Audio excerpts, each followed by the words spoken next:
Today, we're gonna have a preview tour of this 45 million home inside Mondian Valley with a lot area of 298 square meters and a floor area of 370 square meters. It has 5 bedrooms, 5 toilet and bath, a maid's room, and a driver's quarters. Tara, ikutin natin.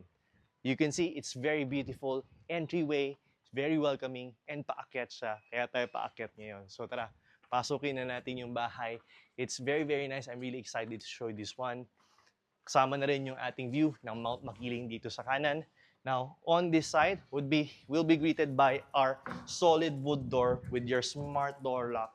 Just very beautiful. And pagpasok natin, we'll be greeted by our centerpiece here in our living area. It's just a beautiful centerpiece na maganda na view. Na maganda-gandang ang ganda.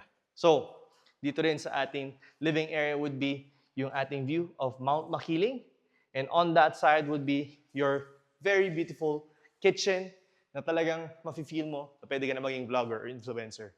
Now, you also have a bar area on this side and your ground floor bedroom and your dining area dun sa kabilang side na yan. So, akit na tayo sa second floor.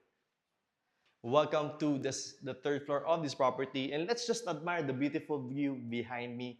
Dito meron tayong dalawang master bedroom but in this video, isa lang ipapakita ko sa inyo. You also have a family area on this side. So this is your master bedroom with a beautiful view of the Mount Makiling and also meron ko na rin balcony dyan.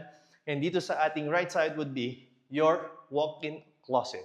So as you can see, it's already fully equipped with everything you need for a walk-in closet.